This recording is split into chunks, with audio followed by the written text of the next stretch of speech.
alive. I wanted to sing that, and then as I was saying it, I was like, don't sing it. I'm going to make sure that everybody knows about this, and I'm going to go live for the first time on Instagram. It's happening right now, right this second. I'm fucking live. Holy shit. The podcast is live. The whole studio is here. The gang's all here, guys. Fucking get on it. I'm on YouTube. The link's in the previous story. I'll be here for at least an hour, if not like 3. All right. I have got so many questions and I'm so fucking pumped about it. But first of all, I can't hear anything. My headphones aren't working, so this is annoying. Let me just figure this shit out. Audio. Let's get some speakers. Oh, sorry if I lost you for a second then. If you can't hear me, let me know. I can see all your comments, so you can just like write stuff. I'll talk back to you. Okay. My audio is so shit. I don't know what's going on. If I'm going off camera right now, it's because I'm trying to like fix this, and my audio is still not working. So, well, I guess we're just gonna do it when I can't hear myself. Can you guys hear me? Let me know if you can hear me. If you can't, fuck it. It's saying that my mic is working, so at least the microphone is working. Let's just fucking roll on. Terrible start. Really bad start. I do it every time, gang. Fucking every time. Anytime there's a solo podcast and Greg isn't here, the start is just so rocky. With Greg, at least I'm like, okay, let's talk about this ahead of time and figure out a plan. And then we come up with some kind of plan. But when I'm on my own, I'm like, oh shit, I got to be fucking live right now. Let's just go. All right. So, first of all, I haven't trained in 4 days and I feel so average. I last trained Friday. I did a little bike ride on Saturday, but nothing crazy. And I just like haven't had time. I haven't really had a whole lot of motivation. I feel shit. And the reason I feel shit is because I haven't trained and it makes me not want to train. It's like this awful feedback loop where I'm like, oh, I feel so average. I feel so unmotivated. I don't want to drive to this gym that I'm technically not meant to be going to. I'll just have another rest day. I'm so busy. I've got so much fucking shit to organize before I move in like a week and a half. I just won't train. And then I wake up the next day and I'm like, oh, I feel shit. Yeah, it's just one of those kinds of weeks, but that's okay. I think it's going to be a little bit like this until I move. I move in literally 2 weeks yesterday. So we're going to drive to Newcastle. We're going to pack up a truck. I'm going to take my car. I think most of my stuff in my house is going to be stored in the garage. I don't think the garage is going to be leased in the house. I don't know. We'll find out. We'll figure out who the fuck leases it and what happens. But yeah, it's going to be an interesting time. So 2 weeks of like craziness and then new house in Newcastle. We got a house for 12 months. And that's kind of the part of the reason that we decided to officially move because trying to get a property in Newcastle right now when all of New South Wales and all of Victoria are like, let's go to Newcastle. It's really hard to get in there. Like there were 35 applications for this one house within like 3 days. The only reason we got it is that Greg knows the director of the agency. So we were like, sweet. And yeah, I just jumped on it. It went on the market a week before we got it. So it was like 7 days, 5 business days or something ridiculous like that. So things are crazy. But I'm fucking excited to move. I'm not going to lie. I've got some friends who just escaped to Bali as well. I don't know how. I'm not sure. I don't think they've had the jab. I haven't confirmed this, but they got out. So it's all happening, guys. People are just like, let's just go. Let's just leave Australia. This mass exit from Australia. Okay, so we're going to talk about sex. Obviously, we cannot go through one podcast and not talk about sex. We're going to talk about periods because it's something that I get so many questions on periods. Like so many questions. And then we're going to talk a little bit about training with your period. So it's all going to kind of revolve around menstruation, which is going to be fun. I love talking about periods. I love people starting to like pay closer attention to it and realize that it's a really important part of like our overall health, and not to mention our performance in the gym, and the ways that we can, I don't want to say take advantage of it, but the ways that we can understand it better in order to help us with training and give us an advantage, rather than like, and it's reflected in all the questions. Like all the questions that I got about periods is like, how do you deal with period fatigue, and what do you do if you have your period in a competition? And it's all this like, oh fuck, my period is like making it really hard for me to train, and it just shouldn't be the case. Like we should understand exactly how to train with our period, how to know when we're on fire, how to know when it's like, hey, just make some necessary adjustments, and then it's, it's fine. So I'm going to kind of just kick off by going through some questions. And if you have anything that comes up, please fucking post it. Just put it in the chat, comment, and we'll talk about it. Also, by the way, I woke up this morning and I'm just going to my Instagram page. I had 61,000 followers this morning. And like, I don't know the exact number because it was just the number that was on my profile. As of right now, I have 60.8. And that is because this morning, aka 10 hours ago, I posted the image of the Sex, Periods, and CrossFit podcast with my boudoir photo. So the photo where I'm like naked wearing leather fucking straps and shit. And yeah, I've had like 200 people unfollow me, which happens every time. And like, Greg is always like, oh, sometimes Instagram does this big, like, get rid of all the bots and like get rid of all those fake spam accounts. And you'll just see your followers drop. And I'm like, fucking bullshit. People that are not okay talking about sex or seeing raunchy stuff are like, oh God, no, unfollow immediately. But I love it. I love that people unfollow me. One, because I know that the people that follow me and fucking are here for it. Like this is what you're interested in. This resonates with you. This makes sense. You're interested in learning, even if it's not your jam, like even if it's not totally your thing, you don't understand what the fuck I'm talking about sometimes. You're like, hey, you know what? I'm open. I'll hear about it. And then the other thing is that I also love it when people unfollow me and they don't say anything, like they don't announce their departure. And they're like, I just wanted to let you know, I don't normally message people, but I've decided that I'm going to unfollow you because of this. And I'm like, fucking, okay, cool, man. So I like it when people just unfollow me. They just decide they're like, you know what? I don't want to see this. I'm just going to unfollow and just move on with my life. Like, I am all for that. So I'm down 200 followers, and it happens every time I post anything about sex toys. Periods, not as much. I tend to gain followers with periods. Periods seem to be a pretty fun, like, trending topic apparently. And then what else do I post? Obviously naked photos of myself now. My nipples were blocked out. Okay. Anyway. Okay. So I'm going to try and talk about sex first. Then we're going to go into periods. Then we'll go into more training stuff.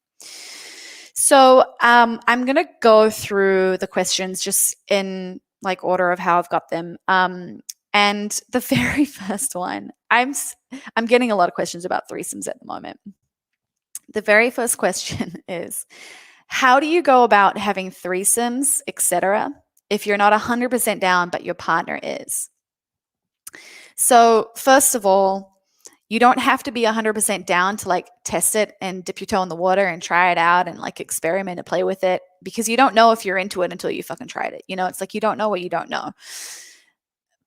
Also, secondly, when you invite someone to play, you don't sign up for everything. Like there are boundaries and there are things that you're going to continually get consent for that will kind of change the direction that you're going in. So when you have someone come in and like you're hooking up with them, it's not like you press fucking play and then like you just have to do whatever happens. You're in full control and you can change and shift and you communicate as you're experimenting or playing or whatever you're doing, and you can adjust according to how you're feeling at the time.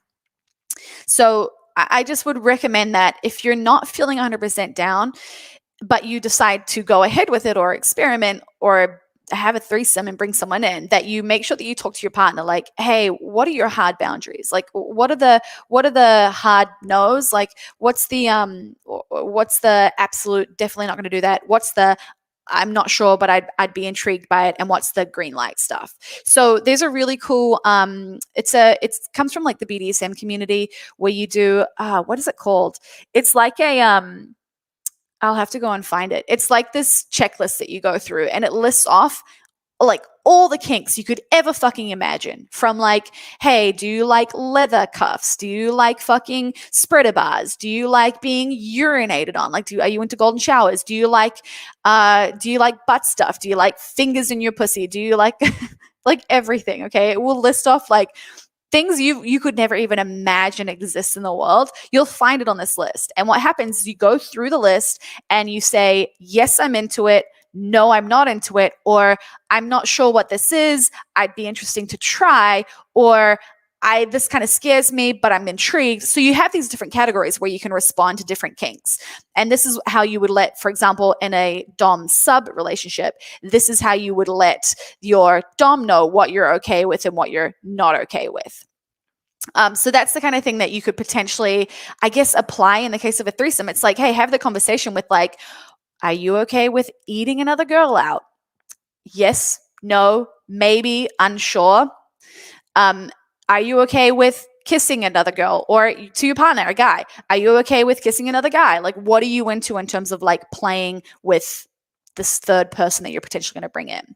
And get some like guidelines on exactly what your boundaries are, and then what you feel like maybe is your meet in the middle like area where it's like, hey, like maybe not, I don't know, let's just assess it when we get there and just make sure that you're both aware of what's okay. Some of that stuff you won't necessarily know ahead of time. So there'll have to be a little bit of a, as you're going, you need to make sure that you're reading each other's body language. And that means that it's not always going to be explicit what you do want to do and what you don't want to do. Sometimes, like, I guess consent to a degree is not always necessarily like verbal consent. It's like, hey, it's body language, it's movement, it's just mood in general, it's responding to things, it's making noises or not making noises, it's just reading the other person and being in tune with them. And I think that's really important to understand. So like a conversation that you can have along with, hey, here's a list of things that we could or could not do. What are you into? What are you not into? You could also say, hey, how do you communicate in the bedroom? Like if you're with us and there's another person, like if you go quiet, does that mean you're not into it? Or does that mean that it's really intense? Do you need a break at that point? Should we go and get water at that point? Or like anything that you can do. Like if you suddenly stop touching anyone, like if you suddenly like feel like you just like you close off physically and the body language is like, I just kind of keep to myself. What does that mean? Is that a good thing? Is that a bad thing? Like how do you respond and how do you communicate physically? That conversation can set you up for more success.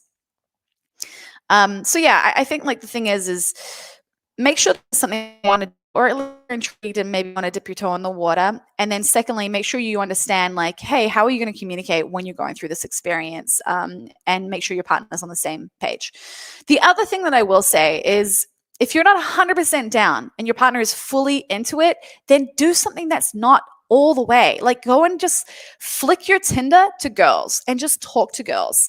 Or if your partner is talking to a girl and is like, hey, like my partner is keen to bring in a third, would you be interested? And this potential third is interested, then ask to be connected by your partner and start talking to her and be like, hey, like what's your experience? Have you done this before? I haven't. I'm interested in this. I'm interested in that.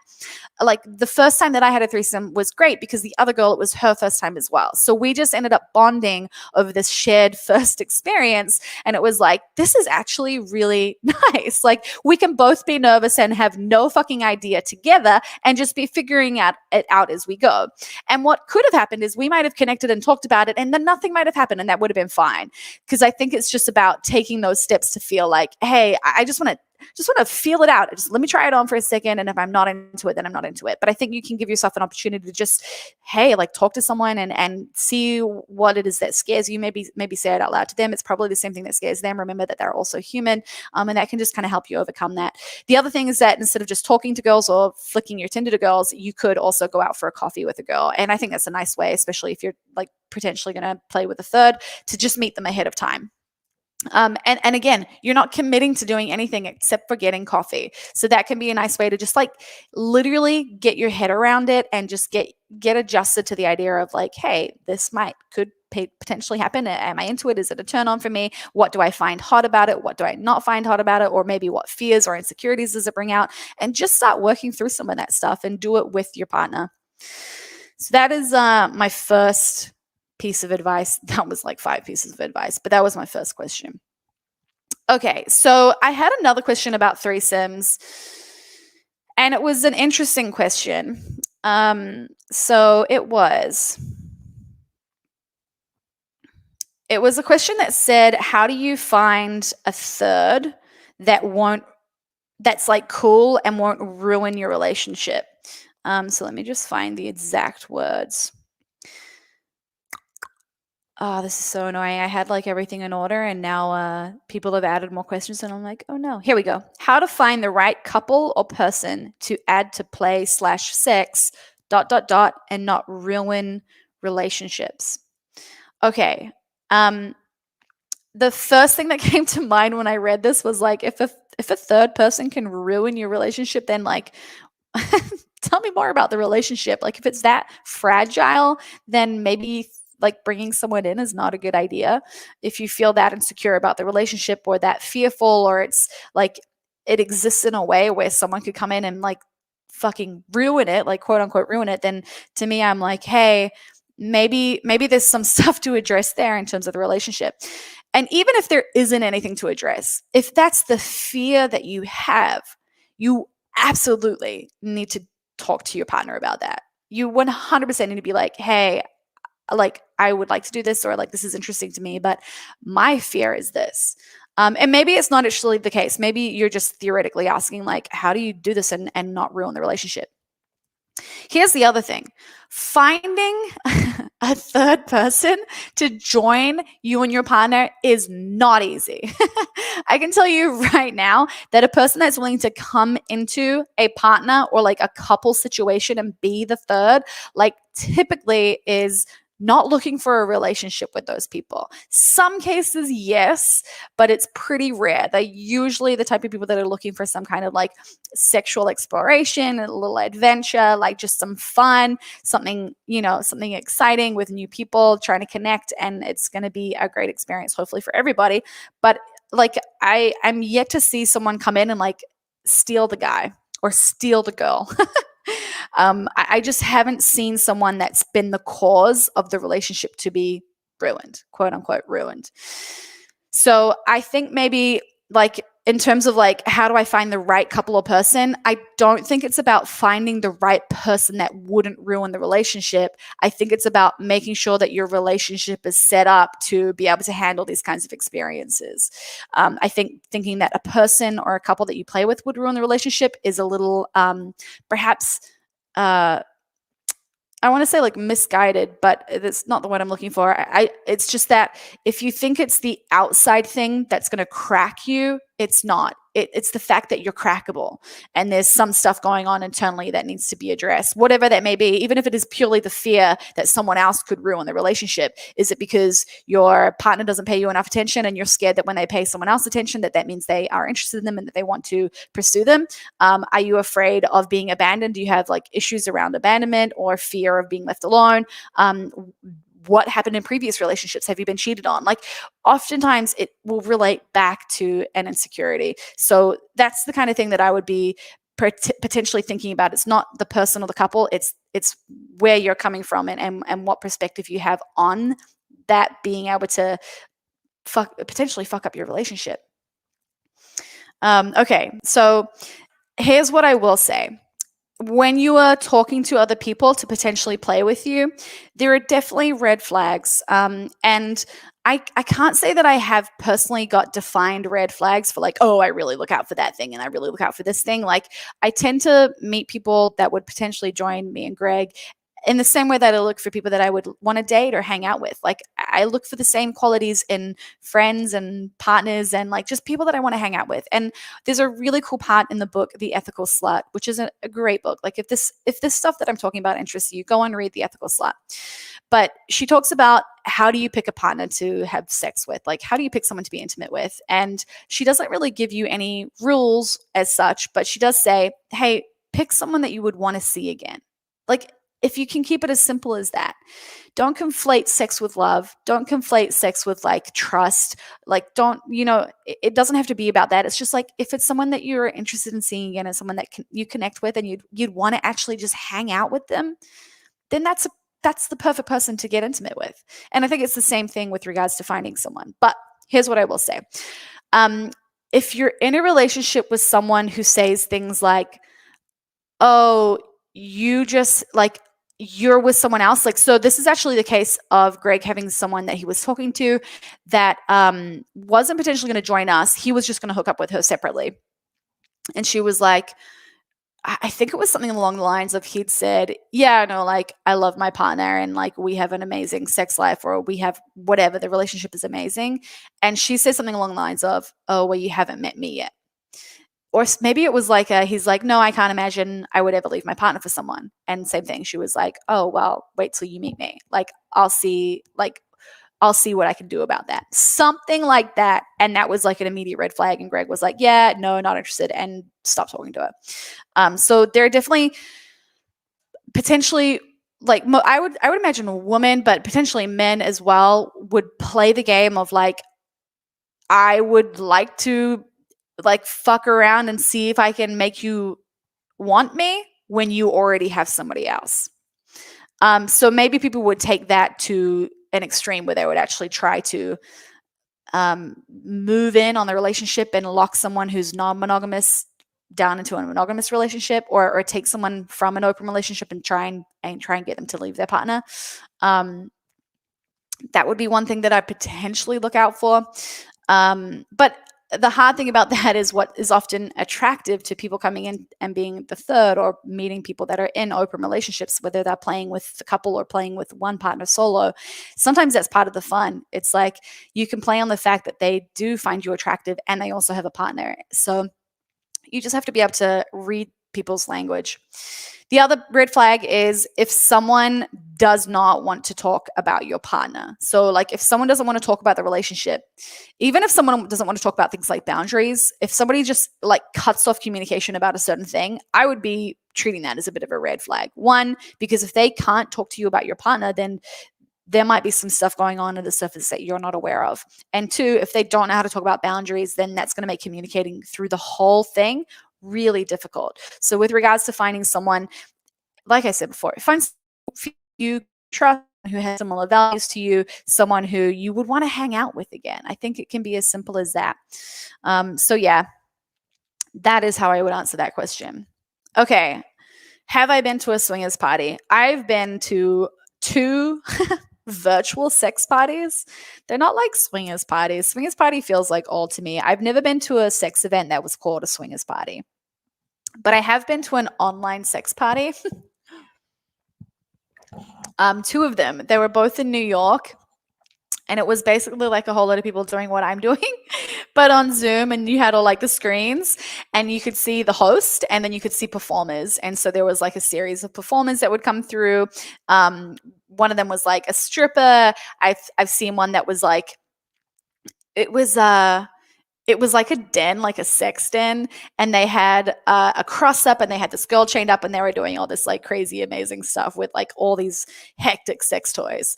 And then essentially like the night eventually turns into like games that are like, it's kind of like, sometimes it's a little bit, and I know that it's maybe more R-rated, but it kind of reminds me of like if you have a party when you're in a kid and you play like spin the bottle. It's got those kinds of vibes, except that people will play. So one of the games that they always play with this particular sex party is Truth or Dare. So there'll always be sex-related questions or sex-related dares. So that always slowly progresses to like people just like hooking up in front of their camera at home, and then other people can watch. And then I've been to one real sex party, not real, one in-person sex party before all the lockdowns happened. And there were more scheduled and more that I was meant to go to, but just with lockdowns, they didn't happen. So maybe again in the future, because they're really fun. They're really cool. And there's quite a few communities in Melbourne as well, specifically some communities that are younger. And I think I actually got a question about that, so I might get to that later. Okay. Somebody asked, is it possible for all females to squirt? That's a great question. I believe physiologically it actually is, because we all have the gland that produces the liquid that comes out of your urethra. So technically I believe you could, but whether or not that can actually happen, it kind of depends on the woman. But I think if you've got the right technique, I kind of reckon everyone could. Like I've definitely witnessed multiple women that have never do it for the first time. So it's like, if you got the right person with the right technique, then I reckon your chances are pretty good. Okay. This was a really interesting one. How to build more intimacy with my wife who has a low sex drive but doesn't admit it. Part 2 just says I'm a man and she's a woman and men are just built that way and she isn't. There are so many layers to this. Okay. First of all, I think sex drive in this instance is being talked about in the way of, hey, this is something I can't control. This is just like hunger. It just hits me. I can't really do anything about it. I have no real control over it. It's like whether I feel cold in a room and when I'm with someone else, they feel hot in a room. It's like, this is just the way I am. There's nothing I can do about it. I like to think of sex drive as something that is 100% in your control. And let's say things like stress and work and time pressure is going to impact your sex drive 100%. So while I believe it's in your control, I also understand that there's a lot of external events or the context of your life is going to impact your sex drive. I think it's really important to know that you can cultivate a high sex drive, or maybe not necessarily like a quote unquote high sex drive, but a higher sex drive. So what that can mean is, hey, like for me, I love to buy new lingerie. I love, love, love buying new lingerie. It could be reading or listening to erotic stories. It could be watching porn. It could be talking about something hot that happened with your partner. And whether that's watching, like you watched porn and you telling your partner what the story was that happened or what you thought was really attractive, or like sexting with someone, like whatever it is, flirting with someone on the internet, like anything that can get you into a place where you feel sexy. And something that I listened to a long time ago from this woman who was I think she was a relationship coach of some kind. She talked about how men and women experience desire in a really different way, or become aroused in a different way. And men feel aroused when they are attracted to someone. So like a man would see a beautiful human of whatever sex and be like, holy shit, like I'm aroused by that person. Whereas a woman will typically feel aroused when she feels attractive. Okay. So a man, it's like you can identify something that you're attracted to and like that will turn you on. For a woman, you don't see a hot person and you're like, I'm so fucking turned on. It's like when somebody's really attracted to you or doing nice things to you because they find you attractive or desirable, that's what turns you on. So that's a really nice way to understand it. So if you've got someone here who's like, I want to get more intimate with my wife, but she won't admit that she's got a low sex drive, I'm like, okay, I just don't know if that's the best approach. So I would perhaps begin by setting the mood. And setting the mood isn't just the hour before you want to bone, being like, hey, baby, I washed the sheets and made the bed and I lit some candles. Do you want to come on in and we can do this? Foreplay begins from the last time you had sex. And for someone who like is a partner, it can often be that you need to do things that aren't perhaps what your sex language is and really is their sex language. So like for if you ask a woman what something that's really hot that men do, that's just like a really big turn on, it will 9 times out of 10 not be a sexual thing.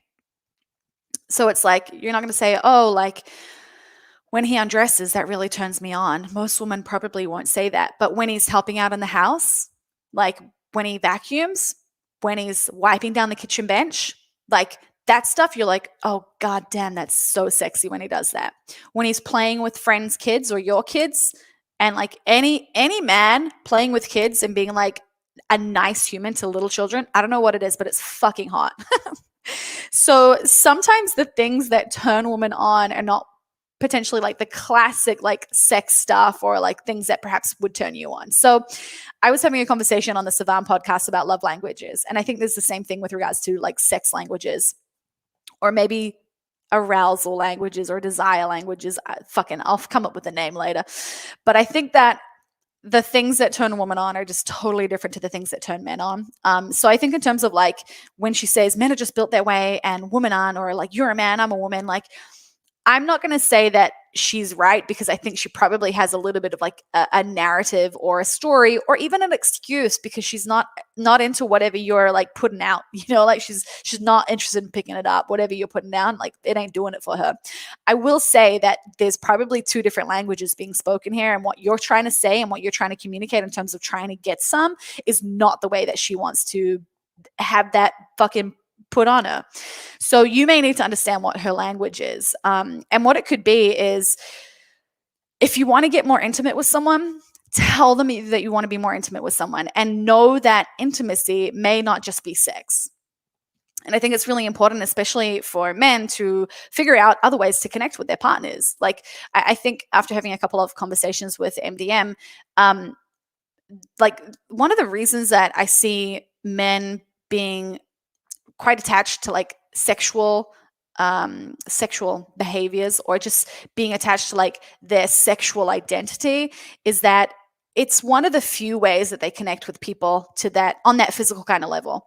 And also being intimate with someone, just in terms of opening up and being vulnerable and being able to talk and connect with people.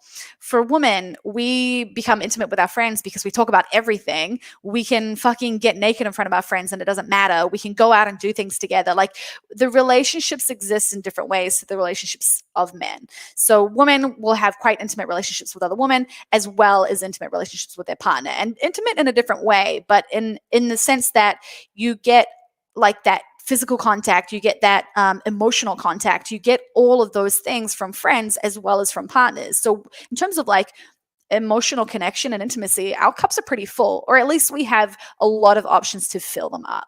Like, women catch up by like going out and just sitting having coffee and talking about their lives. Like, you just fucking talk shit about everything going on in your life, and you connect and you share those stories, and that's how we hang out. Whereas men, it's like you go and watch a game, you go and play a sport, you go and fucking like train together. Like, you don't typically just sit down and talk about stuff and like talk about your dating life or whatever. Like, that just doesn't really happen. So I think sometimes men seek out that type of physical connection. Women, sadly, they want that intimacy to get that, to fill up their cup in that sense. So I think it's important that men figure out, hey, what are the other ways to be intimate? So, for example, another way to be intimate could just be, hey, can we just cuddle? I don't want to fuck. Can we just cuddle and make out for a little bit? I just would love to like be close with you. And see if you can enjoy just like spooning each other for like 5 minutes on the couch or on the bed and just chilling out and being close physically without sex. Kissing, 6-second kiss every day. That's a really, really nice thing to implement into your relationship to be intimate, where it's like, I think sometimes people get really attached to like, hey, the only time I'm physically intimate with someone is when I'm initiating sex. And that's when I want to like, we're going to fucking go all the way or nothing.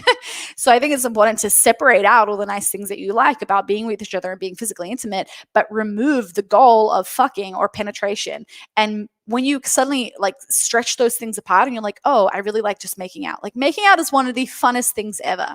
And it's one of those things where it's like, we do it a lot when we're younger. And then suddenly when we're older, it's like, I don't know, when we're adults, we grow out of it or some bullshit. I'm like, man, bring making out back. That is one of the funnest things you can do.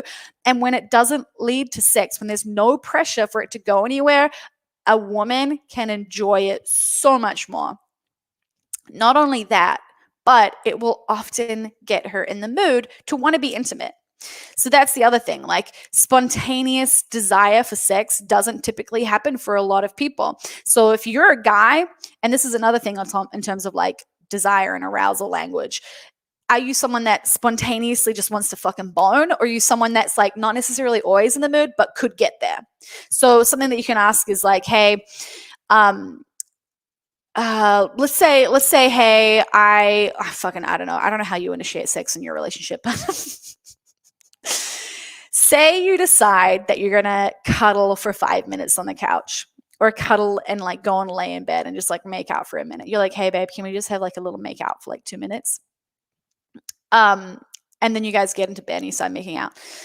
And then maybe you can ask like, hey, can I do this? And you suggest a next activity. You go into next base, the next base. And maybe the response can be, and if you guys discuss it, rather than like, no, I'm too tired. No, my sex drive is too low. I don't feel like it. I've got a headache. I've got whatever. Maybe what you do is have an option of yes, no, I'm not there yet, but I could get there. And that third option is let's start. And then if I'm not really feeling it, I'm going to pull the pin.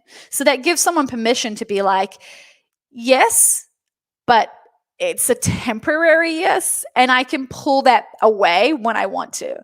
And I think that that will just allow your partner to, if they really aren't in the mood and you just try and start things out, then they can be like, okay, you know what? I actually don't really feel like I've really enjoyed like making out for a couple minutes, but I don't want to continue.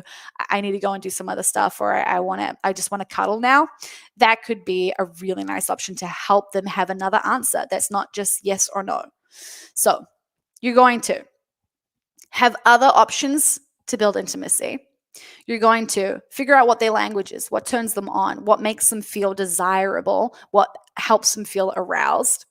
You're going to figure out a way to communicate, whether it's I'm in, I'm not in, I might be in, but let's just see how we go for a couple minutes and pull the pin. So just giving yourself a few ways to like, hey, let's just play with this and let's talk it out, and just come up with some methods or strategies to get intimate. The last thing that I'm going to say is, and I think this builds on from like, if you're looking to be intimate with your wife because you simply want to be emotionally intimate, maybe you need to actually tell her that, because I think that that would probably connect with her more than you just trying to get her to get her pants off, right? Like that might feel really emotionally deep for you to connect with her in that way, but it may feel like you're just it may not connect emotionally for her in the same way if she doesn't realize that that's how it is for you.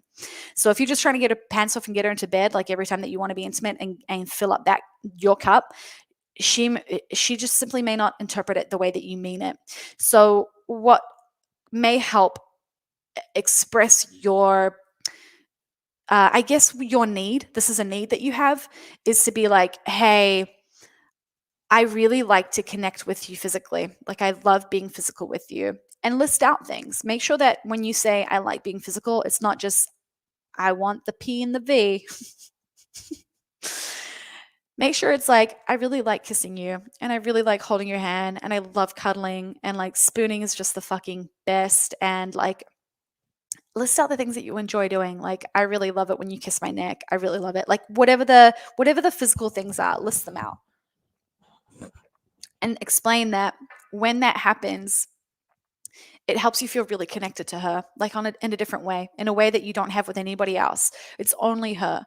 And when you have those physical moments together where you're connecting in that way, it's something that you can't go without. Like it is a need for you.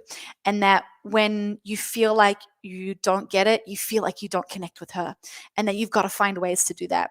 And like I said, whether it means that you have makeout sessions or 6-second kisses every day, or you start making sure that you have like a proper bear hug before you leave for work or when you get home from work or whatever it is, find other ways to connect so that both of you guys can meet somewhere in the middle, so that your needs can be met and that her needs can also be met. And that might help. If she's open to figure out her extra, which like it may not be love. You could have a fucking high sex drive, all right, buddy. It might not, it might not be her. It could be, but I think again, it's just people speak a different language with regards to arousal and desire. So, the book "Come as You Are" is really, really good, and the author, or Emily Nagoski, I believe, might be the author. The title is "Come as You Are." She's on Justin Lee Miller's podcast, Sex and Psychology, a very recent one. So within the last 2 months, you can find that if she wants to potentially go and do a little bit more research around spontaneous sexual response versus not spontaneous. So it's like when you're just randomly in the mood versus when you are not usually just randomly fucking out of the blue, like down to fuck. But you can build up to that point with certain activities or whatever. So that book's really good at explaining it. So if you don't want to commit to a book or she's not interested in just reading the book yet, then listen to her on the podcast. It's the Sex and Psychology podcast with Justin Lee Miller. And then the next step might be to get that book. Come As You Are is just a really nice way to understand your just arousal and your desire to have sex, and just interpret your sex drive differently with better language as opposed to low drive, high drive. Like if those are your only two options, it fucks everyone up, because as soon as you identify with one, it's like, well, that's it. That's me. I'm just like one or the other. You're black or white. It's like, no, that's not the case. It's not how your sex drive works. So get a better understanding of sex drive, get a better understanding of her language. If she's open to figuring out what her language is, then that might be the direction for you to go in. Okay, cool. Somebody asked about a long-term partner and they have sex once a week. Is that normal? This person says they have no motivation to do it. Sex once a week, I believe, according to research, is the amount of like sex that very successful couples have. I believe it's a multi-amory podcast, and I believe it's called Go on a Date with Your Partner, or Have More Dates, or Why You Need to Go on Dates. It's something along those lines. It's a really good podcast. I will find it. I'm just going to make a note of those two podcasts. So Emily, whatever her fucking last name is, on Sex and Psychology, and this one, Multi-Amory. I will find it, but they talk about like how frequently people should be having sex, and literally, I guess according to all the research, it's like once a week is like how often successful relationships have sex. So man, you're doing pretty well. I know people who have sex less. I know people who have sex more. I think the thing is like the whole thing with like, I have no motivation to do it. I think this carries on from what I just said about the low sex drive thing. Understand what turns you on, when you get turned on, ways that you can control that. If there's ways that you can, if we're going to talk about sex drive, then increase it, and ways that you decrease it. So for me, when I'm time poor, when I'm stressed, when I'm tired, when I've just had my period, I'm usually less motivated to have sex. But when I'm like feeling really good with training and feeling really good with my body because I'm eating well, right around when I ovulate and right before my period, like I know those are things that typically mean I'm going to have a higher sex drive. Then on top of that, I also love to buy new lingerie and like play with that and dress up. I love to, even talking to other people online and flirting with other people is a really nice way to get your sex drive to increase. And then also like dirty talk with your partner, like fantasizing about things and saying it out loud to each other.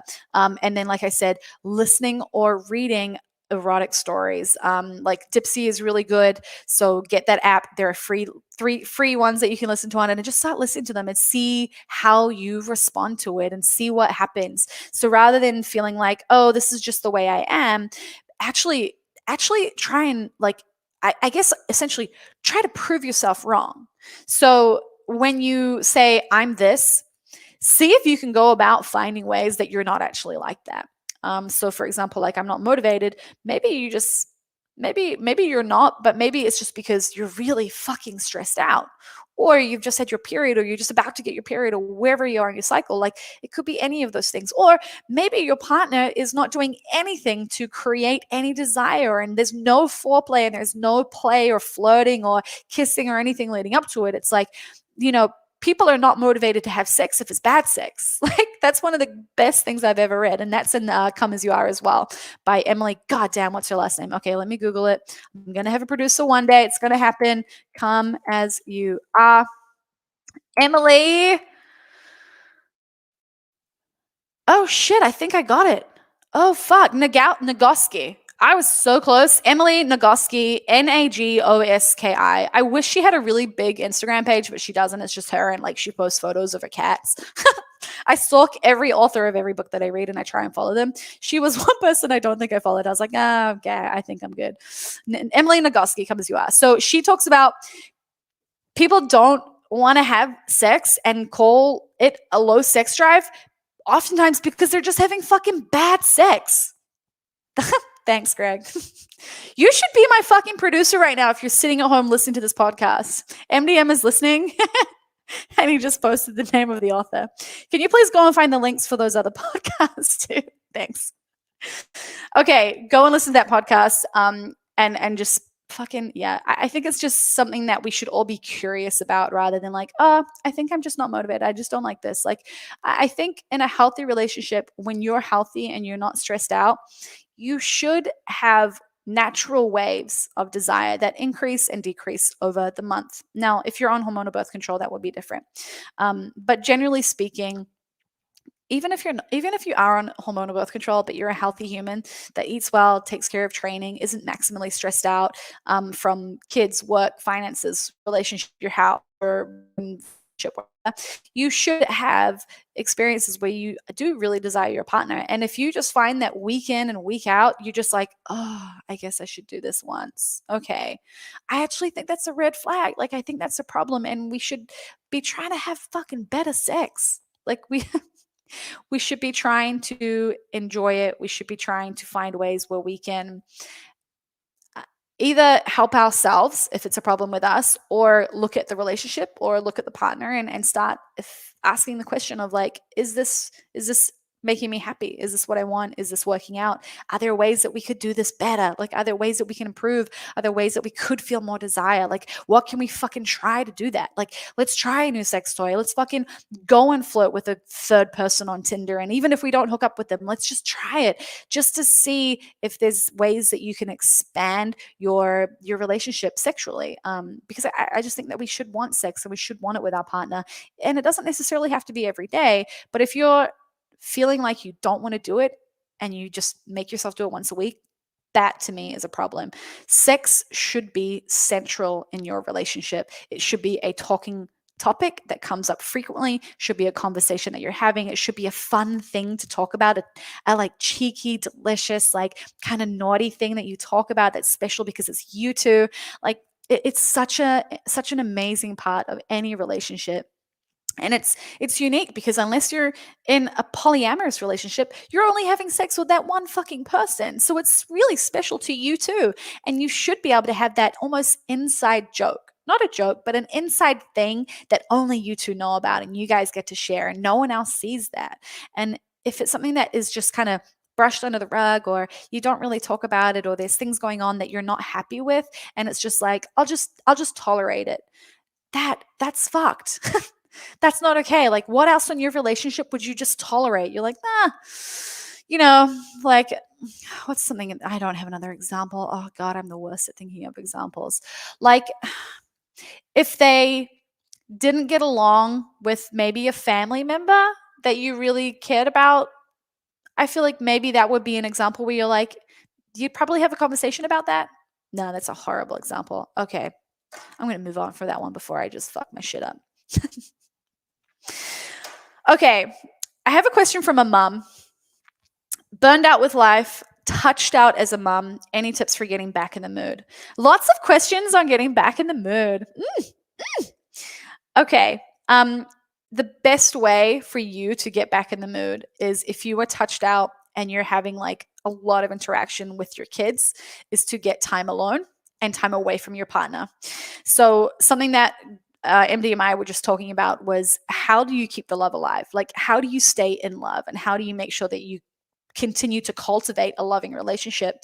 And immediately my answer, and he said same thing for me, was get distance, get time apart, make sure my shit's good, so that when I'm in this relationship, I'm in a good place. If I don't have my own space, if I don't have my own time, if I don't have my own thing going on, then I can tell you right now that I'm not going to feel good in the relationship. I'm not going to feel that desire. I'm not going to want to be around. Like, it just, it's a recipe for the relationship to be strained by those external factors of, I've got too much going on with work, I've got so much time with the kids, and I don't have any time for myself, and then I'm expecting myself to try and be intimate with my partner on top of that. Like, if there's one thing that you do to help you and your partner, it's get time away to do your own thing, even if you're scared of that. Like, I think what's important is, so with MDM, I often am not afraid, but I love being around him so much that the thought of having to be like, hey, let's have a weekend apart, or like, hey, let's just have a night where we're not with each other. I'm like, ugh, but I don't wanna. Like, I don't wanna do that. Like, can we just like hang out all the time, please? And I'm that kind of person in a relationship where I'm like, I just want to be with you all the time. I don't want to be apart. Let's not do that. Like, we like hanging out with each other. Why wouldn't we? Why wouldn't we just do it 24/7? But I always want to be with him more when I have to be away from him. And I think that's something that people experience in relationships. It's like you spend a couple of years not living together, then eventually you live together, you have the house, you have the kids, you do the wedding, whatever it is. And then, like, I think it's like year 5 to 7 is where divorce rates increase massively. And I think that's the point where you are like in each other's fucking like everything. There's no distance, there's no space. You don't have your own lives. You're in a relationship with someone that like you may not even know anymore after 6 years. Like with all the other shit going on in your relationship, if you've hopped on that relationship escalator, now you're like at the far end in the deep where you're just like, oh fuck. So I think finding ways to create distance. So a couple of interesting ways that I've heard of, which you could test. Let's just say level 1 would be like, hey, have a date on your own. Go and have dinner on your own. Have your partner look after your kids if you can. Go and have a coffee. Even like I almost would not encourage you to do this with friends. Like as tempting as it might be to be like, I'm going to go and hang out with friends because I've got time. Avoid doing that because you'll fall into the trap of creating more touch with other people by using the downtime for yourself to go and do the things that you've been meaning to do for a while with your friends. So you need to make sure that it's not like, I'm going to go and do it with a friend. Go and have a date at the beach on your own for like 2 hours and just get a juice and lay in the sun and go for a dip and just be on your own. Be totally alone. Go to a cafe, go watch a movie, just do something on your own. Go for a little drive somewhere, like fucking whatever it is. Try and have a solo date with yourself once every couple of weeks. Just book it in, schedule it in. If it's important, which it should be, you're going to put it in your calendar and you're going to schedule it in and you're going to arrange for kids to be taken care of, partner to be doing something, food to be in the house, whatever the fuck you need to do so that you can get out and get space and get time and remind yourself that you are your own person living your own fucking life. And if you don't take care of yourself, nobody else fucking will. And while you've got other people that you're responsible for, you also need to make sure that you provide for them with the best version of yourself. And the best version of yourself is the person that like is looking after themselves, right? Like it's really hard to show up for other people if you're not showing up for yourself. So I would take time away before you try and take time to be with your partner on top of being with your kids and whatever other responsibilities you have. That would be my number one thing for people that are like, I'm so touched out. What the fuck? I don't know how to do this. I'm not interested in like being intimate with my partner. It's just too much. Get away from them. The other thing that you can do, like level 1 is just go on a solo date. Level 2 would be sleep in separate rooms. Level 3 would be abstain from sex for like 2 weeks and see what happens. But abstaining from sex doesn't mean abstain from all sexual activity. It means just don't fuck, but you can kiss, you can touch, you can do all the other things, but just no fucking. That can be fun. Okay. I'm going to scroll down because I have a lot of questions, and we're just going to go to the bottom. Have you ever asked yourself if you're gay? Sort of in a midlife crisis. This was my first question. So I've never, ever considered my sexual identity, ever, until people started asking me on social media. No jokes. I've never questioned it because I've never thought about it in terms of like, what am I? What am I according to who or what sex I'm attracted to? Like I've just never thought of it in that way. So I've just been interested in people. I've always dated men, but I've always been curious about women, and I've always been like, I know when women are like fucking hot, good-looking people, and like any fucking identity, it's like I don't think there's like for me. I've just never felt like I fit into a bucket of like, oh, this is my category, this is where I live, and this is my title, and this is my identity, and this is the label for me. And I feel like, you talk to a lot of people that are similar, and then there are other people who really strongly identify with particular orientations. But I think in terms of like, have you ever potentially questioned changing things or trying something that's different or doing something you've never done before? Fuck yes, absolutely. Like I always wanted to have a threesome or hook up with a girl. Like I've always wanted to do that, just as like I don't want to get to my deathbed and be like, oh yeah, I never did that thing. Like, I don't know what it was. I was just always like, I feel like everyone should do that. Everyone should fuck someone of the gender they aren't just like maybe organically attracted to. That's not the right word, but like the gender that they're not stereotypically immediately like, oh yeah, I typically am attracted to men, but it's like I would be so bummed if I didn't explore that and I didn't like test that. I don't know. That's just me. So being in a midlife crisis and be like, I don't know if I'm straight or gay. Like, man, drop the labels and just like test the waters and experiment and see. And like, you won't know again unless you fucking like talk to girls and go on a date and like whatever. Like, just fucking, man, who gives a fuck anyway? Who gives a flying fuck? Like, fuck who you want, talk to who you want, go on dates with who you want. It is this one goddamn life that you get. You'll only be young as well once. Like, I think dating people and doing some of this stuff probably gets a little harder as you get older. And like, imagine missing out on an opportunity or missing out on a chance. Like, yeah, I just feeling like you have to figure out what your label or your identity is, or like, if you're straight or gay, like maybe you're thinking ahead of like, would I have to come out to people? Would I have to announce it? Would people have to know? Would I have to like, and like make sure that the world knows like I'm gay? It's like, no, man, like stop thinking in terms of that. Think of it in terms of what experiences do you want and what do you want to get out of your life, and who are the people that you want to connect with, and do you want to explore that stuff? And maybe if you're intrigued, then you start and then you test the waters and reassess. And like, it's like, man, just do the things that excite you and interest you and scare you. And if you're thinking like, maybe I'm attracted to this sex, like, then fucking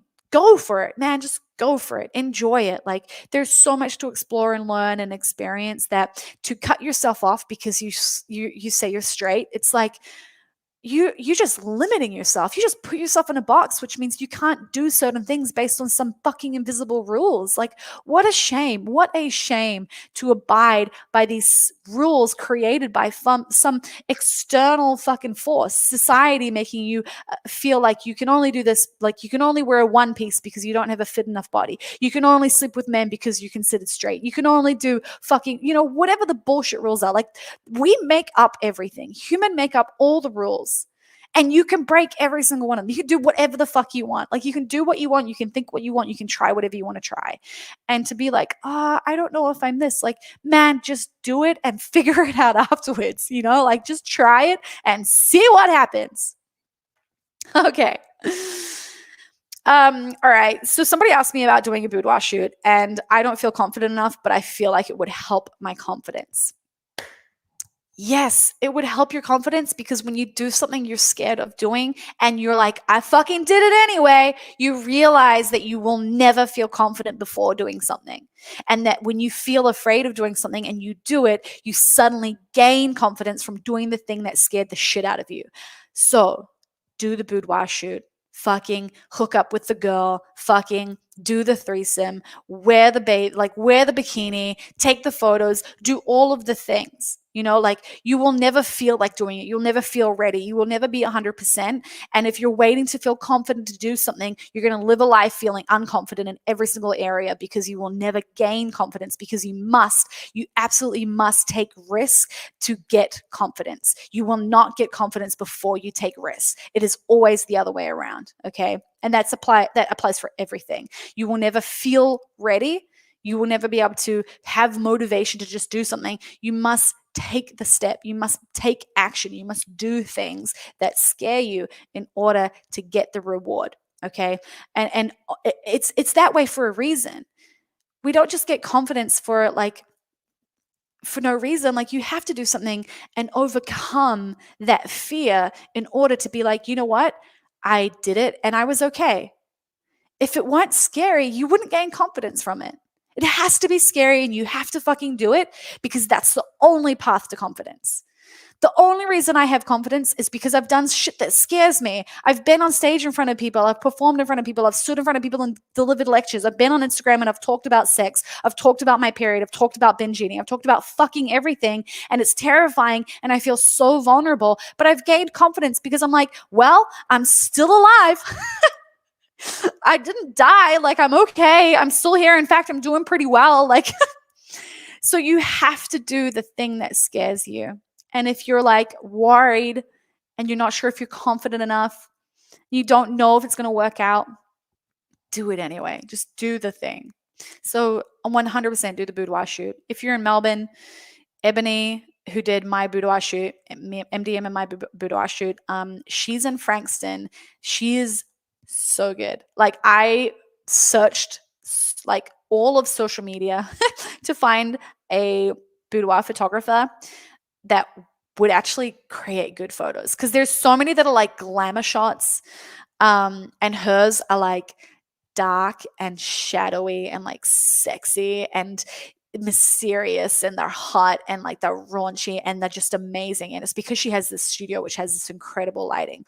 She also is like, I don't do touch-ups, I don't get rid of cellulite, I don't get rid of pimple. Well, actually, she said if it's a thing that's on the day, like a scratch or a pimple, she'll touch it up. But otherwise, she's like, I want to see your body exactly how it is, because it's fucking sexy. It's incredible. It's beautiful. And I want to highlight that rather than fit you in to that box that's been deemed beautiful by society. And it's awesome. Like, I love that approach. I love that perspective. So she's a badass. If you're in Melbourne, I would 100% hit her up. She's ER Boudoir on Instagram.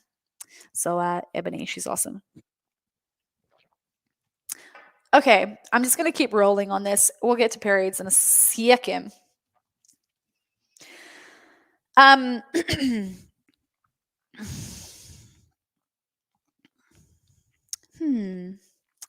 many to choose from. Actually, you know what?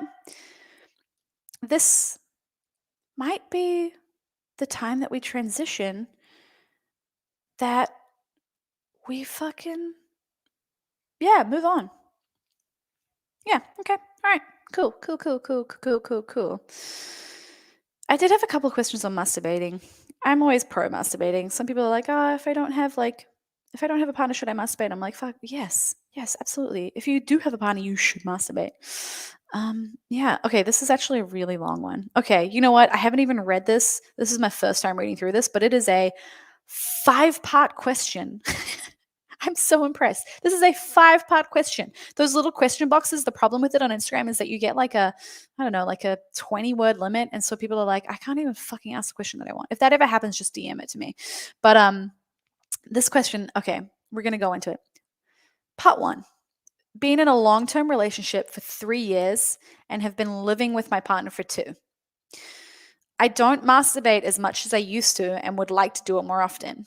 I prefer masturbating when my partner is away on business for a few days. I barely ever masturbate otherwise. I feel really comfortable touching myself when we have sex, but lack the drive to do it on my own. Any tips on how to get back into it on my own? My goal is to masturbate more frequently. This is the best goal ever. This is so amazing. Okay, so you like to masturbate when your partner is away. Now that you're living together, you masturbate less and you're trying to find time to masturbate. Okay, so I guess like the question for me, it's like you seem comfortable when you're with your partner, but you don't do it on your own. Okay, so I think I've said a lot of stuff around like how to get yourself in the mood. So I'm not gonna continue to talk about those things because I've said so many of them. But having more sex makes you want more sex.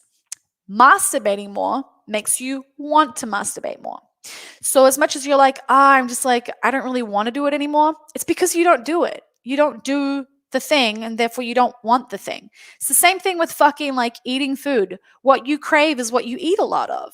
So with masturbating, rather than going, I'm just gonna like wait till I'm in the mood for it, but you never do it and you haven't done it in ages, so you're never in the mood for it. You need to plan to just force yourself to do it, and like, force, like it makes it sound so bad, but it's masturbating, so it's not bad. You need to make yourself do it regularly until I guess the momentum takes hold, the habit, the momentum, until you get on a roll with it, because you will want to do it more when you start doing it more. It's this like natural response to things that we enjoy doing, and you can take advantage of that and kind of manipulate that. So the more that you do it, the more that you want to do it. So that would be honestly the one thing that I would say to you. It's super simple. It's easy to act on. Do it fucking every other day and find times where you can do it on your own. Take your computer or take your phone and have Dipsy, which is the Audible erotic like stories. Fuck, I should be sponsored by them. God damn. Take your laptop, go and put some porn on, take your phone, listen to some Dipsy, and go and get yourself off. And do it in like the middle of the afternoon. Do it like whenever you can. I don't know if you work in an office, maybe if you work from home, do it whenever during the day. If you don't, you're just gonna have to find little like 30-minute slots of time where you can be like, hey, I'm locking the bedroom door. No one comes in. And just even like announcing it could be kind of fun. Like, I think it's really hot if you know your partner's getting themselves off. So I would allot some time, even schedule it in, make sure you're not going to get disturbed, and then do it frequently. Just make it a habit by forcing it to begin with, and then it will slowly take care of itself. So that's something that I would encourage you to do. Okay. So we're going to move on to periods. And the first one is a really nice question. So it says, how would you suggest making female clients comfortable talking about menstruation? So it's actually not about getting them to talk. It's about you talking and setting the example and modeling how you have conversations about this topic, and them responding by sharing more because they see you talking about it with comfort, with ease, with confidence, just understanding it and making it a casual conversation.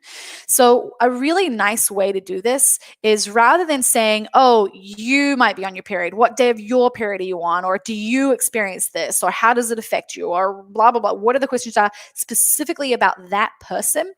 Speak very generally.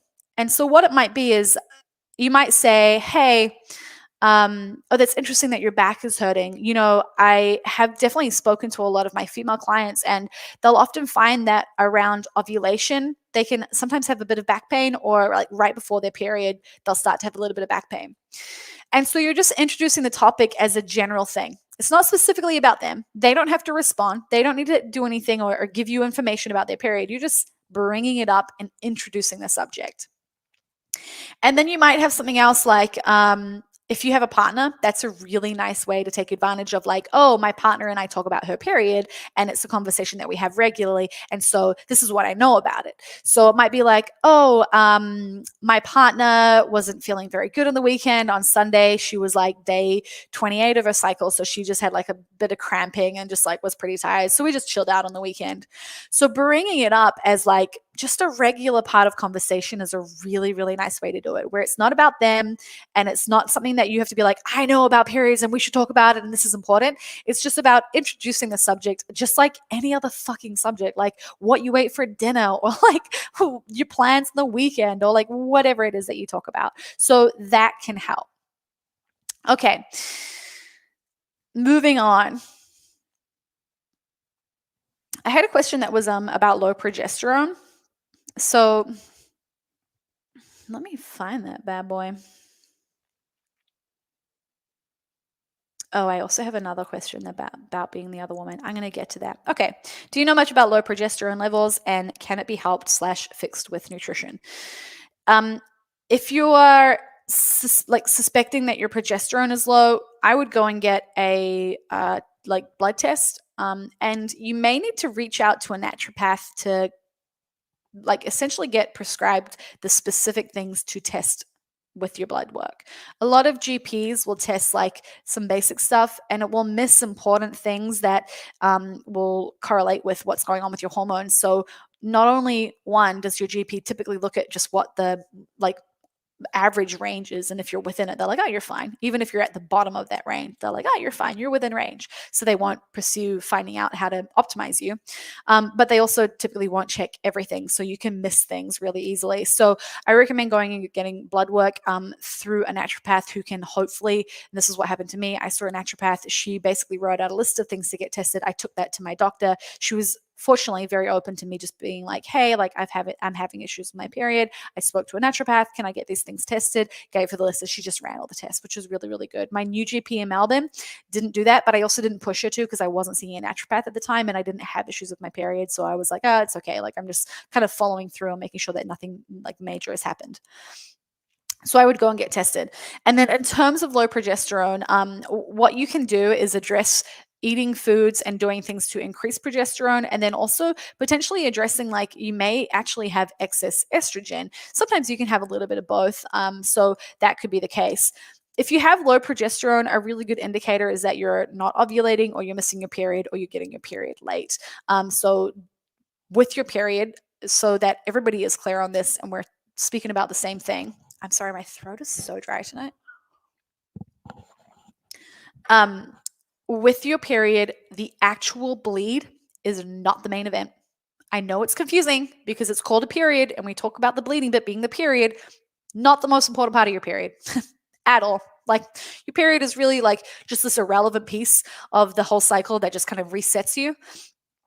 The important part of your period is ovulating, whether or not you release an egg. Okay. So when you do not ovulate, you do not produce progesterone. So if you are anovulatory, meaning you do not ovulate, you're not going to produce as much progesterone. And if you ovulate late, again, you will not produce as much estrogen. Because it's the little follicle that releases the egg that turns into the corpus luteum. Oh, fuck, I've said that wrong. And that is what produces your progesterone. So what you need to identify is, hey, are you ovulating? And the ways that you can do that is you can measure your basal body temperature, which is why I use the temp drop. It's fucking so good. So you can use just like an ovulation thermometer. They're like $15 or something from the chemist. They just need to have to 2 decimal points, because you need to monitor a really small change in your temperature. For me, I sit below 36 degrees every morning based on my temperature. And when I've ovulated, it moves to above 36. Okay. So it's a very small shift. But that's how I know that I've ovulated. You can also monitor cervical fluid. So your cervical fluid or cervical mucus, it's the same thing. That name is interchangeable.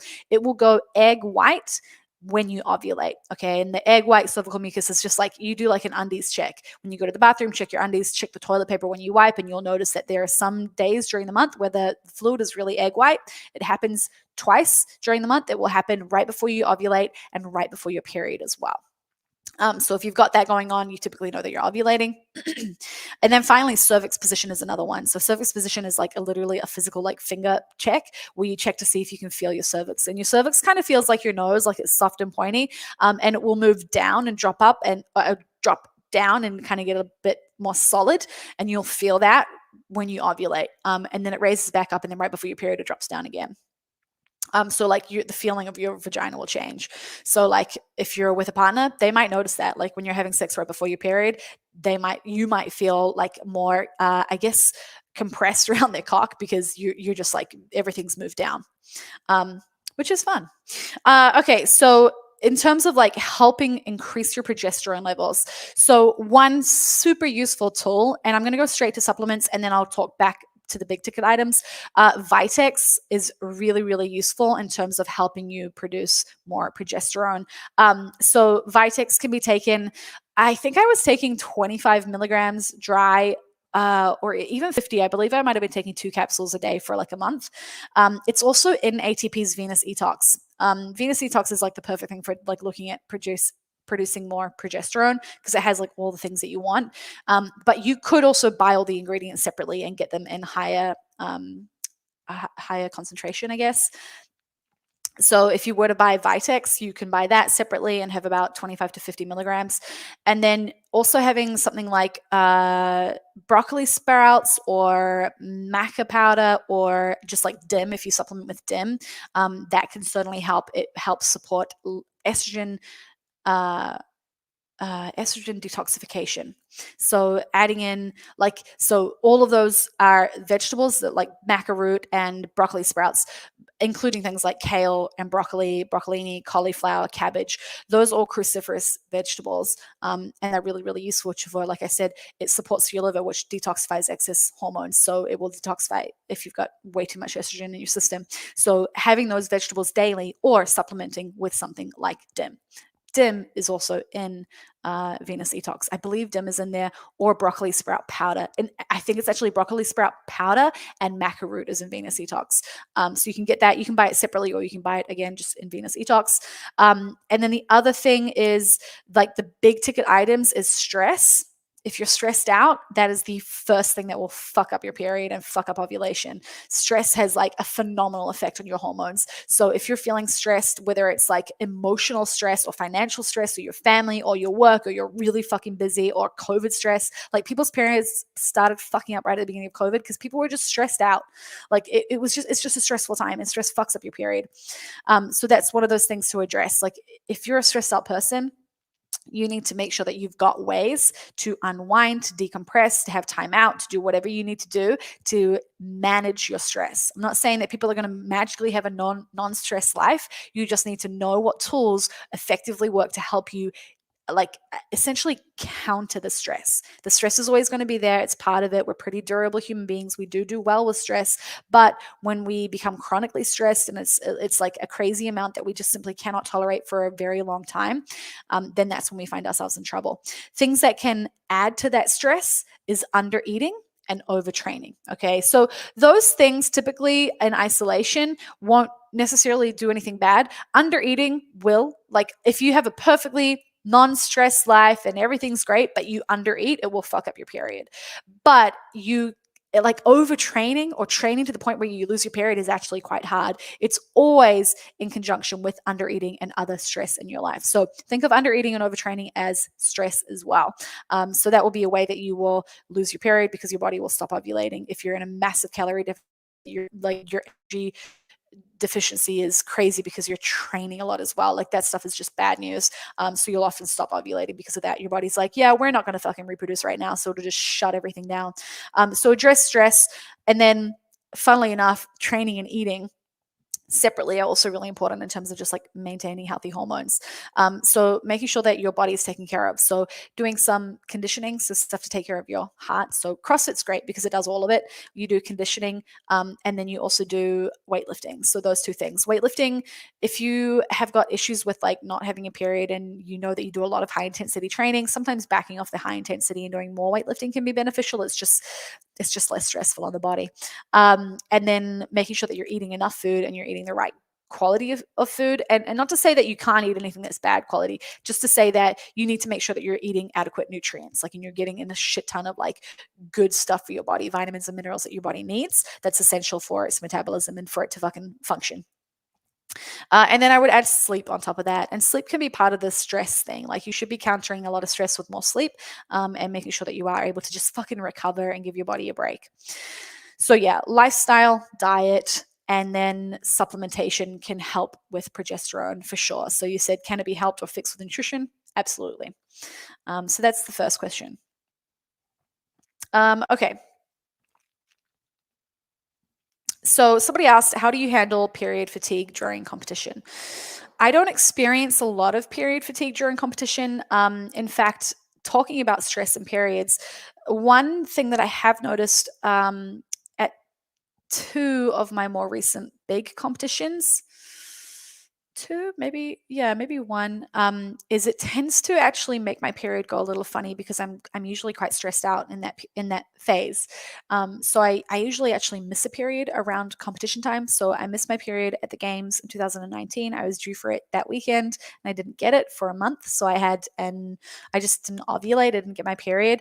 And what that actually typically signals is that the past 1 to 3 months have been stressful. So if you've missed a period today, it's actually about reflecting on the past 3 months to see what's happened.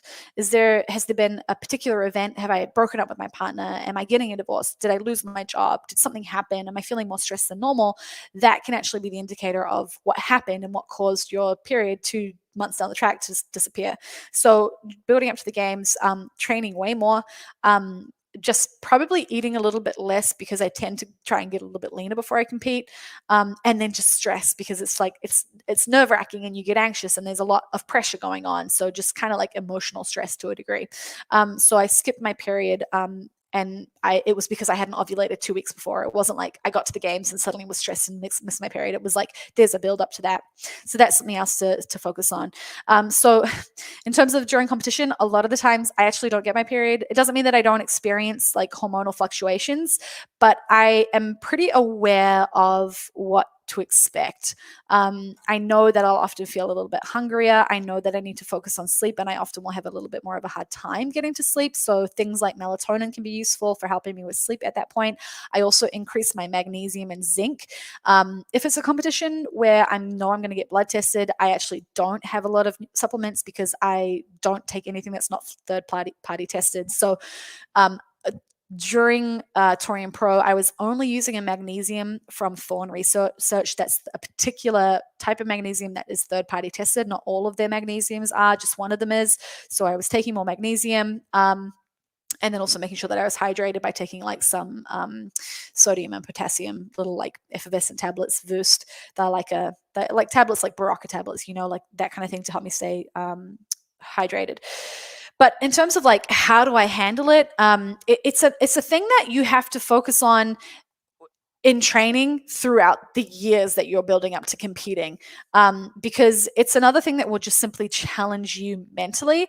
And if you can overcome it mentally, you'll actually perform fine. So I've never had a period stop me from performing at my best, because in training, I know that there are things that I can't control, that there are days that are bad, that there's stuff that goes wrong, that whatever can happen can happen. And so in training, I prepare myself to deal with that mentally, and how do I overcome that barrier, and what work do I need to do, and what's the self-talk, and what are the affirmations, and what do I need to understand about myself as a competitive athlete, and all those things that happen in training help me in competition to not feel like, I'm tired and I'm worried and now I'm getting paranoid that my period's going to be the thing that holds me back. Like you'll often notice that I'm like, I feel really good day one of my period, because I do. Like I've seen the way I feel. I've seen the way I perform. I've PB'd multiple times on the first day of my period. So the language about my period is actually very positive. And then even the week before my period, it's like, I know that I can show up to the gym, feel like crap, and still perform well. I talk about it in this way because I'm setting myself up for on those bad days to be like, hey, like you got this. And oftentimes I will feel bad, but once I start moving, I feel better.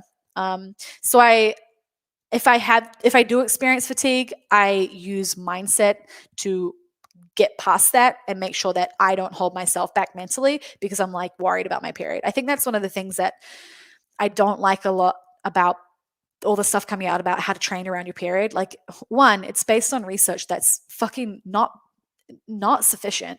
It's research that's not done on fucking you, and it just doesn't apply to everybody. Like I just, yeah, this stuff about that aggravates me, because like being an athlete, like you can train through it. I can tell you right now, every single CrossFit Games athlete trains through it, and they're good. I will say this though, with your period, if you're experiencing a lot of fatigue, if you're experiencing bad cramps, if it's really fucking with you, like if you just get thrown the week before your period, the greater the degree of symptoms that you experience, the greater the degree of dis-ease that you have probably going on kind of under the hood. Like the underlying dis-ease that you may be experiencing is due to some issue. So if you're having a lot of problems with your period and you're worried about that affecting your performance, it's not about how do you deal with that problem affecting your performance. It's what do you need to address about your period and your hormone health and your general health so that you don't experience a shit ton of fatigue with your period, because you shouldn't be like tired and lethargic around your period to the point where you can't perform. You can experience some like ups and downs before your period, but if it's anything that you can't get through a training session with, then that's a problem. Like that's something that you actually need to address with regards to what's going on with your period. So yeah, that's kind of what I'd say. Understand your cycle, know that stress can have an impact, know how to deal with it mentally. And then if it's severe symptoms that you're experiencing, address your period. Don't address like how to just deal with it. Actually go and figure out like, can you improve these symptoms? Okay. Does sex reduce power? So I get a lot of questions around people who are like, I think they just get a little bit like suspicious about sex and performing and like competing and doing well, and like a lot of men who won't have sex before like game day or before a competition because it's like they're paranoid about it. The only way that I believe sex will inhibit performance is if you are up late at night and if you're exerting a lot of energy and if you're in positions or like using your body in ways that are going to potentially physically impact your ability to perform the next day. That would be the only way I would imagine that it could actually negatively impact you. I've never experienced that, and I've had sex like the morning of competition and it's fine. Like it's not a big deal. I will be mindful physically, like if I'm like, oh, like I don't want to jack myself up right before I have to like max out my snatch or something like that. But in terms of like, will it reduce power? Will I leak energy? I personally do not believe that to be the case. In fact, it can often give you an endorphin hit. It can often give you like that dopamine that you need to actually feel really good for the day, and help you actually relax and mentally just be like, hey, I'm ready for the day now, or I'm ready to compete, or whatever it is. And it could actually be a performance enhancer. I think that there's just a myth that sex can reduce power, reduce performance. I think it's bullshit. So the only way to establish whether that's true or not is to actually test it and to identify, hey, is there any impact if I have sex before I train or around performing for whatever event that you've got? And that compared to not having sex, is there even a difference? Like there probably isn't even a difference. It's one of those things where it's like the bigger thing that would have an impact is how much sleep you get. So if you stay up for fucking like 4 or 5 hours the night prior, like hooking up with someone, and you only get like 5 hours sleep, that's going to be a problem, obviously. But having sex like the night before or the morning of, after having had 8 hours sleep and eating enough food and feeling like really well recovered, then I don't really see that having an impact. So yeah, I think the whole fear around like sex and performance is like, I think it's just a myth. Yeah, I just think it's a myth. Okay. Let's find another period question. I get so many sex questions now. So many sex questions. Sex on my period is too slick. Is that even a thing? I don't know. Slick? Like slippery? Is it really slippery? I guess it's a thing because you've experienced it, right? Like it's a thing for you. It doesn't matter if it's not a thing for other people. It's the thing that you've experienced. Like it's super slick. Do you notice it, or is it your partner that notices it? Like try some different things. Like I don't know if I have a whole lot of recommendations, but maybe I was going to say like shower before sex, or like go to the toilet before sex, or like like I don't know, like I wear a cup, so I take my cup out and it's like there's not a lot left to come out once I've done that, but I'm a pretty light bleeder, so it's like, yeah, I don't know. I personally haven't experienced the slickness. Maybe you should ask MDM though. He might have a different opinion. Okay, I don't know if I've got any more questions about periods. Oh, okay. My IUD cancels my period, but does that mess with things training related? It depends on the IUD you have. If it's a hormone, like if it's the Mirena, that certainly can. If it's the copper IUD, that may or may not. What can often happen is on the IUD, you can still ovulate, which means that you still have the benefits of ovulation. However, typically speaking, hormonal birth control will, one, mess with your estrogen and progesterone, and two, it can often fuck up with your testosterone levels as well. So you kind of across the board just fucks everything, which is great because you don't ovulate and you can't get pregnant. But in terms of performance, you could have a lot of performance gains from not being on hormonal birth control and being on a different form of birth control. So there are definitely considerations. And there's some stuff that you can find. Like it is harder to find, but Dr. Stacey Sims is pretty good with regards to like putting out information about like having your period and not being on hormonal birth control is advantageous for training. But I think the thing is it's like you got to weigh up the pros and cons and figure out what works for you. And I personally don't like using hormonal birth control, but I've also spent years tracking my period to a point where I'm super confident with the symptothermal method, and I know when I'm fertile and not fertile. And I have a partner that I communicate really well with it on that topic. So it's like I'm in a position that's different to your position. And, I spent a lot of the time figuring my period out when I was single and I wasn't just like randomly hooking up with people. But you can go through that process with a partner. You're just going to have to introduce other forms of birth control, things like condoms, and being prepared to, if you're at risk, like being okay with taking the morning after pill, which just by the way, only works if you haven't ovulated yet. So if you've already ovulated, it won't work. So just like kind of learning about that stuff. So there is a book called the Woman's Book. Yeah, it's called The Woman's Book. It's by Lyle McDonald. I'm just looking at the PDF on my computer as we speak. That's a really good spot to start. It's a really thick book. So yeah, but honestly, on Instagram, just search like periods or menstrual health or hormones or like some of those like terms, and you will find so many things and so much information. I'm saying so much. You'll be able to find stuff that's useful, which will lead you to other things that are useful. Another one is No Period Now What is a really good page to follow. She talks a lot about training with your period. So there's just like pages like that you can follow. I think her name is Nicole Rinaldi. So yeah, there's a few people. If you go into my profile in my period highlights, I've put through all the pages to follow. That is where I get a lot of my information. So you guys can go and follow those same people. Someone actually did ask me, please talk about your birth control method. Okay, I'm going to finish on this. So birth control, I was on the pill from about 15 to 21, and then I got off the pill mostly because I was traveling and didn't have access to getting another prescription from my doctor at the time in New Zealand. I was in the US and was like, I'm not having sex. Like, I don't feel worried about it. And like the few times that I did, it was like I just use condoms, and condoms are reliable majority of the time. So I just kind of got off the pill. And then what happened was it took 6 months for my period to come back. And so I immediately was like, oh, fuck. That's not meant to happen. That's not okay. I didn't realize it would do that. And even things like my body had changed a lot. So when I was on the pill, my boobs were like huge and I was really skinny. And it was weird. And then I got off the pill. I didn't get my period for 6 months. When it finally did come back, it was really inconsistent. So I had another 6 months of like it being weird.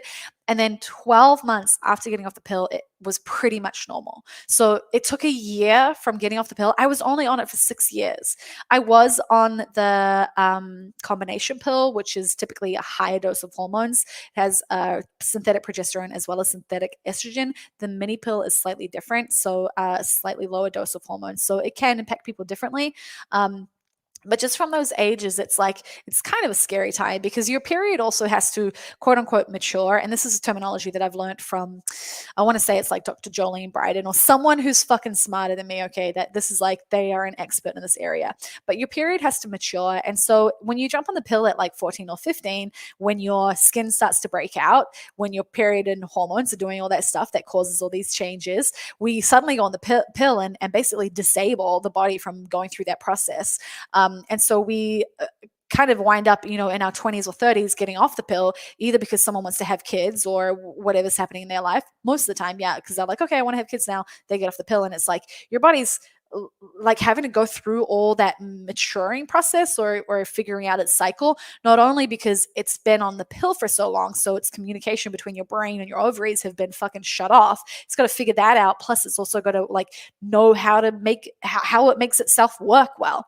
So I got off the pill at 21, and then at 28 I had awful adult acne. I'd never had acne before in my life. And it was like cystic breakouts all over my jawline, down like a part of my neck. Like it was like, and this area in your side of your like lower part of your cheek and your jawline is known as hormonal. Like that is the spot. If you've got hormonal shit and you're breaking out on your jaw, it's like there's shit going on with your hormones. So when that started happening, I was like, okay, something's wrong.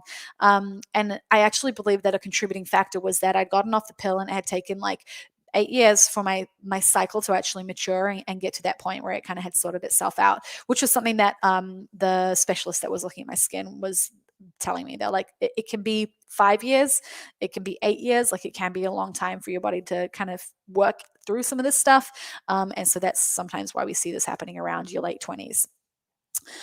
So I started tracking my period on an app. It was on Clue, and it was just tracking the day that I started bleeding, the day that I stopped bleeding. So it was like I just knew like roughly how long my period was, and I knew how long the whole cycle was.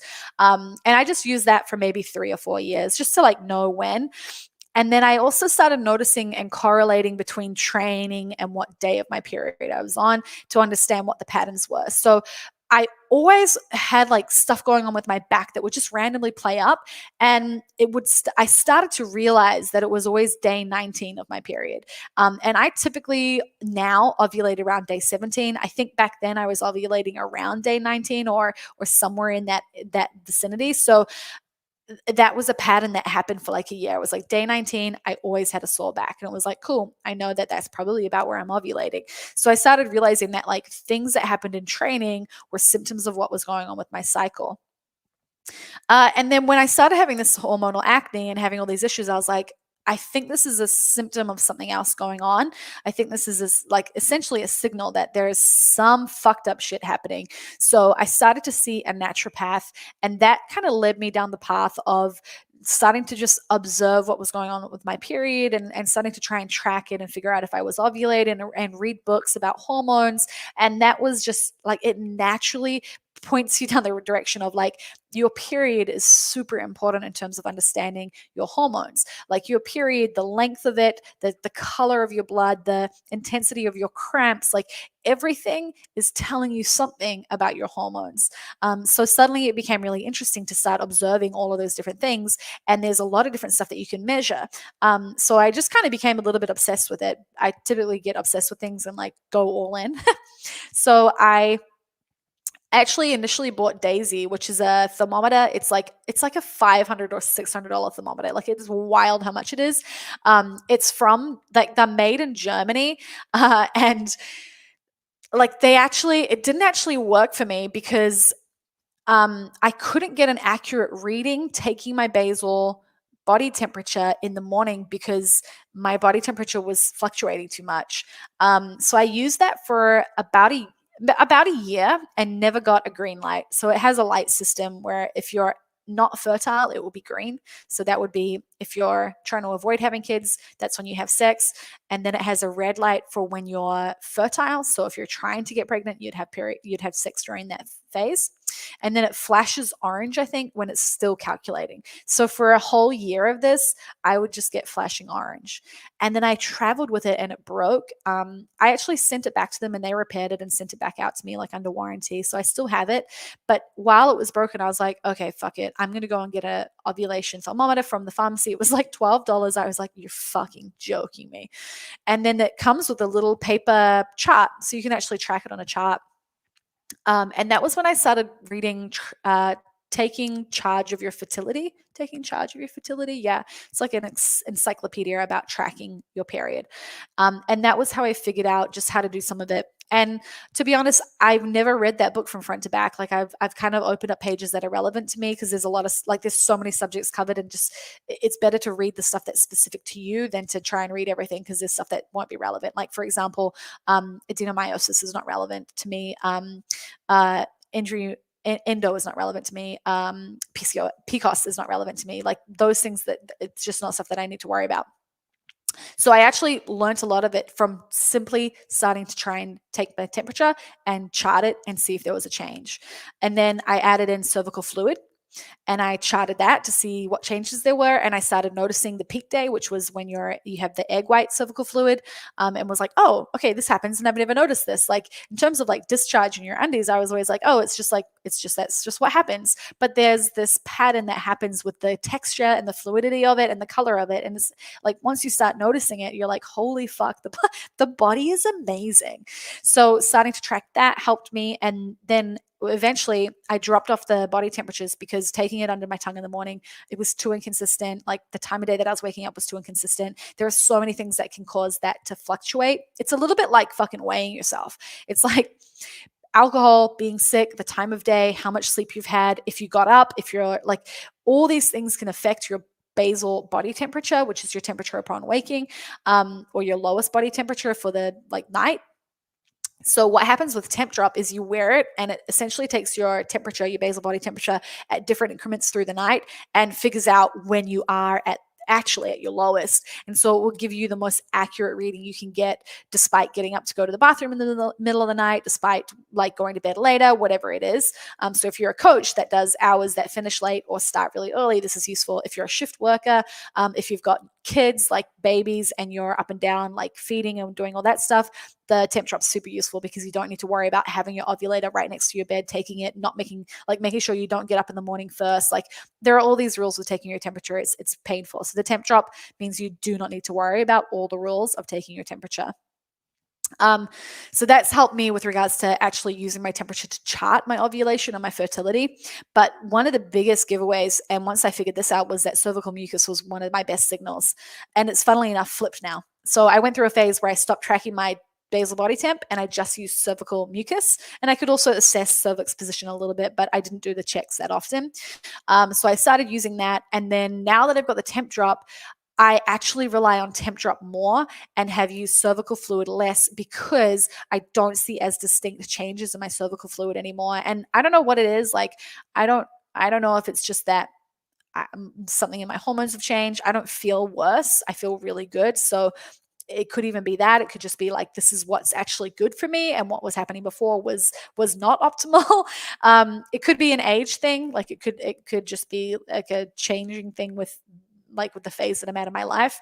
But my cervical fluid is way less reliable now. I don't typically get egg white anymore. So I utilize basal body temperature. And then on top of that, I've also used ovulation strips. So you can pee on ovulation strips and it will tell you if you're ovulating or not because it measures your luteinizing hormone, which increases right before you ovulate. And then once you do ovulate, your eggs hanging out for like 12 to 24 hours. So once that period is up, you either need to make sure that you're having sex during that period to get pregnant, or you wait for that period to end and then you can have unprotected sex again and not get pregnant. So that is my birth control. What that means is I've stopped taking my BBT mostly because my temp drop battery, I need to replace it. And I've stopped using ovulation strips mostly because I know I ovulate every single month on day 17. And like at this point, what doesn't change is the phase during my period that I don't have unprotected sex. So from day 12 to day 20, I always make sure that like no jizz gets inside me. That's the rule. And yeah, we adhere to that pretty tightly because I don't want to get pregnant and neither does MDM, at least not at the moment. And I've had scares in the past where like we've been really close or like I did fall pregnant last year. So that was a situation that was somewhat traumatizing experience for both of us. And I've talked about it on social media before. I had an abortion last year. So that was a full-blown experience. And that was a fuck up on my part. That wasn't a failure of the birth control that I use, the symptothermal method. We had sex on day 17, which is the day that I ovulate. There was a miscommunication. And at the moment, it ended really well and it was super fun. And then afterwards, it was not fun because that was when I fell pregnant. But what we know is that we are both super fertile. It just took one time, literally one time on day 17. So if I'd been adhering to the rules of like my fertile window was from day 12 to day 20, we wouldn't have had that happen and I wouldn't have fallen pregnant. So it's funny. I've been a little bit like hesitant to tell that story. One, because like it's just been a really personal thing that I haven't really shared. And two, because I don't want people to misinterpret that as my symptothermal method or my method of birth control not working. It's because I fucked up and broke the rules, not because the method doesn't work. So, but yeah, so that is my birth control. I don't take anything. I don't take any pills. I don't use anything. We just withdraw in that fertile window. But withdrawal method is also like you have to be with a partner who's really good at that, and that it has a good control over it and knows to like pull out like not way before, but like well before like just is under control with that stuff. If you have close calls, that can be dodgy. So yeah, there's some rules around withdrawal method. There's some good information like fertility charting. I love her. I always point people to her. She again is one of those accounts that if you go into my profile and you look at the period highlight, you'll see all that jazz. She's in there. So go and follow her stuff. She talks about withdrawal method and how to do it properly. I think even like taking charge of your fertility and some of those books talk about it as well. Because as much as people are like, oh, that's just so risky, that's so stupid, what a terrible method, like fucking have fun having kids. But the reality is that people use it, like people use it all the fucking time. And there is a way to do it that is going to mitigate the most risk. So rather than just saying, no, don't do that, that's dumb, it's like, man, just fucking let's educate everybody on how to do it well if you're going to do it and you're going to take that risk. Be aware of the risk, know that you should probably be with someone that you trust. And then on top of that, use methods of the withdrawal that will be more successful. Okay, guys, that is it. It's been an hour 45. I'm running out of my voice. So I will be live at 5 again next Wednesday, and I will have a different topic. We talked a fairly good amount about like threesomes and sex. I just feel like that's the direction that people want to go in, and I am so willing to go there.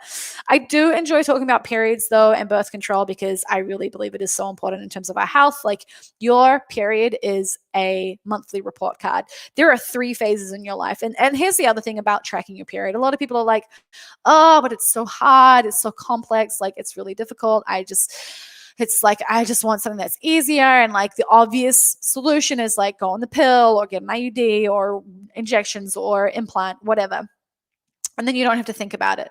But here's the thing. There are 3 phases in your life that are really, really important to understand your period anyway. So even if you do decide to go on birth control, tracking your period and understanding how to interpret the signs about your hormones and what the fuck is going on is important when you go through puberty. I've had parents be like, oh yeah, good luck teaching a teenage girl how to track her period. I'm like, if you find it too complex to teach a young person, then fucking no way you're going to be able to teach it to them. Of course not. If you understand how to do it and it's something that you like, for me, it's so fucking easy. It's the most simple thing in the world. It is not hard to do.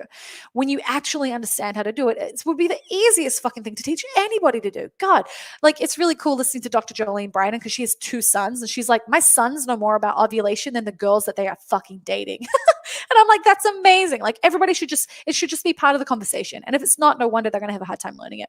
But when you go through puberty, understanding your period and knowing how to interpret it and knowing how to optimize your health based on what you are seeing with your period is super important. Having a child at some point, majority of women that I know want to have kids. Not everybody, but a lot of them. And a lot of them are going to get off birth control at the time they want to have kids. And it simply does not work like that. Not every time. Some women are really fortunate and get off the pill and have kids within like a couple months, but just simply not the case for everyone. And even with that, trying to get pregnant, you need to know when you're fertile. So that's an important piece of the puzzle. And if you need to figure out when you're fertile, when you're on the pill, you won't be able to figure that out. So you have to be off the pill to figure that out. You may have my experience and take a year to get your period back when you've been on the pill for a while. So you may have a whole year of just fucking getting your period back. So that's step 1. Like that's not even step 1. That's like the pre-step 1 thing that has to happen. You have to fucking ovulate and have a period. And if your pill has stopped you from ovulating, then like you just got to wait. You just got to kind of wait it out and support your body the best that you can. So that's the bit before the main bit. Trying to get pregnant, you got to know when you're fertile. Like you got to know when you ovulate. You don't just have sex all month long. You can literally have sex for 1 day out of the month when you're actually ovulating, and that will be just as productive as having sex every single day of the month. Like people just don't figure this out. And then the other piece of the puzzle is that after you've had kids, you need to understand what your body is doing and when you get your period back and knowing when you become fertile again, unless you want to fucking get pregnant straight away as soon as you start ovulating. Like we just need to know how to understand our bodies and give our body the space and time that it needs away from synthetic hormones to like have a kid, like give birth to the kid, feed the kid, and help raise the kid in a healthy environment, and then ensure that you don't get pregnant again. So knowing how your period works in is also important. And then third and final phase of your life, that's a critical phase, is fucking menopause. Like, we're all going to get to menopause and be like, what the fuck if you don't know anything about your period? It's so, like, I cannot explain how helpful it is knowing that all these things that happen in my day and in my life across the week, across the months, are associated to my period. Symptoms I experience, ups and downs, moods, changes in my sex drive. Sex drive, like, we've just fucking had so many questions about sex drive. It is always going to correlate with your period. I can even tell you when I have better orgasms according to where I am in my period. Like, the things that are connected to your period will blow your fucking mind. And if you're not tracking it and you're not curious and you're not learning about yourself, no one's going to do it for you. You're just going to have to fight it out fucking by accident when you hit menopause, and it's a shit time. Like, when your period just stops coming and you're like, oh, okay, I guess I'm in perimenopause. Like, oh, I get really hot. Like, I guess, like, people just get there and figure it out when it happens. It's like, you can set yourself up for a way better experience. And perimenopause and menopause, like, this is not just like a small window of time. This is years. This is like a decade that you can experience the symptoms of perimenopause. It is nuts that people go into that phase just being like, okay, well, we'll see what happens. And I'm like, oh my God, it could be so much better. Like, we could be able to understand this and deal with this and not be fucking thrown around by our own goddamn body because we simply don't know why things are happening. We don't know how to interpret it, meaning we don't know how to help ourselves. That's kind of the main thing. If you do not know what is going on, then you don't know how to change it. I've got a CrossFit analogy for this because I've spent 10 years coaching CrossFit. So the reason that we measure things in CrossFit is that it allows us to optimize what we're doing. So if I know what weights I have on the bar, how often I'm training, and how much protein and carbohydrates and fat I'm eating every day, I have specific numbers and I can adjust those numbers. So, for example, I can adjust the number of calories that I'm eating or the protein, carbs, and fat and see what happens to the numbers. And if the numbers increase and my times that I take to do workouts decrease because I get faster, that means that what I'm eating is helping. I have evidence, okay? Personal evidence through my own little experiment on myself. I ate a certain amount of food, a certain way, with certain types of food, and I saw this happen with these other numbers.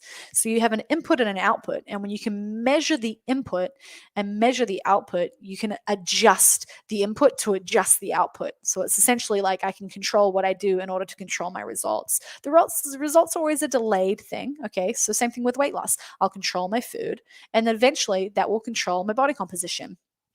So it's like I can control numbers here to control numbers there. Now, again, it will always be delayed, okay? It's a learning process for one. It's figuring out what works for us, and it's going through that whole thing. With your period, it's the same. It's like, okay, I was eating this kind of food and I was sleeping with this, like this amount most of the time, and I was socializing and drinking alcohol on these occasions. And I was training really consistently. But then I had a breakup with my partner and I was emotionally really stressed. Then your period is shit. You have massive water retention, your boobs are really, really sore, and you cramp for like a whole fucking day. Those are probably a reflection of being really stressed out and whatever the emotional thing and whatever else I said that was negative.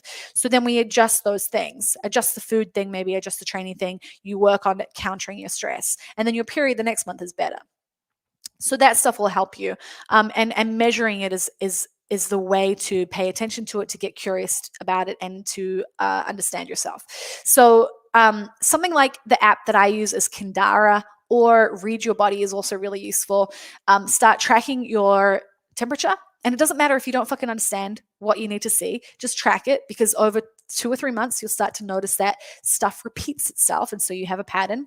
Your symptoms, so things like when you get pimples, things like when you get heartburn, things like when you have the shits, things like when you fart more, things like when you're horny, things like when you are really tired, things like when you have a really bad workout, like you're just really flat and low energy, things like when you're really impatient. Like, any kind of symptom that you experience, you're going to put it in your app. And what you're going to see is that there are things that repeat themselves. Okay. So this is just a method of measuring things.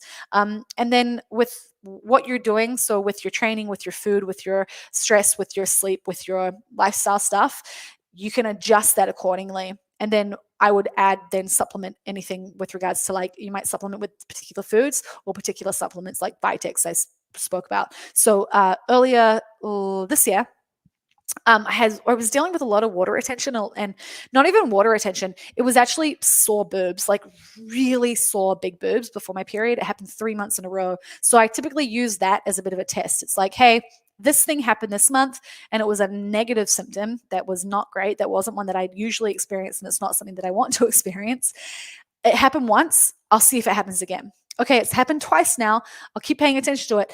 Okay, it's happened 3 times now. I need to take action on this. So what I did was I started supplementing with Venus Detox. I did that for 1 month and it helped. I stopped taking Venus Detox and it came back the following month. Okay. So I had 1 month of like, oh my God, miraculously didn't have sore big boobs. They weren't like, they were hurting during training. It was absolutely awful. So then the next month it was completely gone. The month after that, this is like now month 5, I guess, or 4, 5. Month 5 came back a little bit and I was like, okay, went back onto Venus Detox, plus took additional Vitex. So I was taking Venus Detox 2 capsules a day plus 1 extra capsule of Vitex. So I was taking about 75 milligrams, I think, roughly. That might not be the like I'd have to go and double check, but anyway, it was 1 capsule of 2 capsules of Venus Detox and 1 extra of just Vitex on its own. And then after I think it was 2 months of that, I finished the Venus Detox. So I had another month of Venus Detox. I finished that. And then I had another month, I think, left of the Vitex on its own. So I was taking that. By the time I'd gone through that, I haven't had sore boobs or like really bad water retention since. So really, really helpful for that. I think it was due to I had high estrogen. Like that typically is the thing that connects with like water retention and sore boobs, especially if it's high estrogen, low progesterone. So yeah, that was how I solved that. It was like, okay, I observed that the pattern had repeated itself 3 times. And then I went into, let me test this and see if it helps. I added in the Venus Detox. It helped. I took it away. It came back a little bit. So then I brought the Venus Detox back in, went a little bit harder with additional Vitex, and then it seemed to resolve itself. In terms of my lifestyle, like there were no real drastic changes. That was the confusing thing about it. I hadn't done anything different, like my training, my things, my stress, my whatever. If anything, I'd been in quite a low stress phase of my life because I was transitioning from being involved with working for someone else to working for myself, and it was very quiet. Training was, I think we'd just come out of lockdown, so training was like I was starting to get back into it, but it wasn't crazy. So there was nothing that I could point to in my lifestyle that I was like, oh, that's really different. So I immediately was like, you know what? I'm just going to keep doing what I do with training and eating well and sleeping and not being stressed. And then I'm going to add in some supplements and see if that helps. So that was how I addressed that. So yeah, measuring is super important and observing your symptoms and seeing, hey, is it repeating itself? If it's repeating itself, can I fix it by doing something with my lifestyle, something with my food, something with my supplements? That is the Gone Rogue episode for this Wednesday. I'll see you guys next Wednesday. And then the Wednesday after that, I may not be here because I'll be moving to Newcastle. But afterwards, MDM and I are going to be living together, meaning we're going to get him back on the podcast. It's been really hard to try and get him and I on the podcast together just because time is tight. So when we're living together, we're going to have so much time together. We're both terrified of that, by the way, because we really value time apart. 1, because it keeps us sane, and 2, because it supports our relationship so nicely. But we are going to be able to do more podcasts together. So you guys will hear MDM and I talking about our relationship, talking about sex, talking about, fuck it, I'll get MDM to talk about periods. I actually really want to get MDM on and talk about his hormones. He had a really interesting journey with CrossFit and like just some fucked up burnout shit, just like fucked up his adrenals, fucked up his whole body. Did a lot of CrossFit, did a lot of not sleeping and a lot of working. And then, yeah, has had to like recover over the past like 6 or 7 years. So I think that would actually be a really cool thing to talk about because I talk about obviously a lot of my hormone stuff and periods, and I don't talk about men's hormones. So that might just be a little conversation for another day. Anyway, you guys are the best. I will talk to you soon. See you on the internet.